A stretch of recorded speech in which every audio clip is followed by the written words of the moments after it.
চট্টগ্রামের প্রাণকেন্দ্র জামাল খান নাকি পূর্ণতায় ভরপুর, তা দেখার জন্য সেখানে ছুটে গেছিলাম। ওখানে গিয়ে জানতে পারলাম রেডিসন ব্লুতে নাকি ফ্রিতে এন্ট্রি নেওয়া যাচ্ছে, তাই সেখানে ভোদৌড় দিলাম। এরপর পথিমধ্যে দেখা হয়ে গেল ক্ষুধার্ত জয়িতা এবং জয়িতা মার সাথে। এরপর আর কি করো, ওদের ক্ষুধা মেটানোর জন্য ছুটে গেলাম দই ফুচকা খাওয়াতে।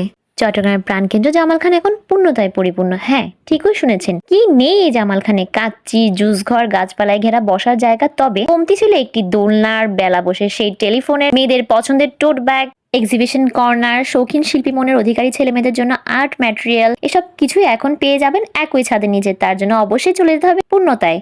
জামাল খান আজাদ ভবনের চতুর্থ তলায় অথবা কাচিরানের ঠিক উপরেই এই পূর্ণতা। বিশ্বের যা কিছু মহান, চিরকল্যাণকর, অর্ধেক তার করিয়াছে নারী, অর্ধেক তার নর, তার জ্বলন্ত উদাহরণ হচ্ছে এই পূর্ণতা। নিপুণ দাদা, প্রসেনজিৎ দাদা, অমৃত দাদা এবং প্রিয়া বৌদি ও অনন্যা বৌদি সকলেই বিভিন্ন প্রফেশনে থাকার পরেও এদের সকলের সুন্দর বন্ডিং ও ভালোবাসা আজই যত্ন করে গড়ে উঠেছে পূর্ণতা। এরা এতটাই আন্তরিক যে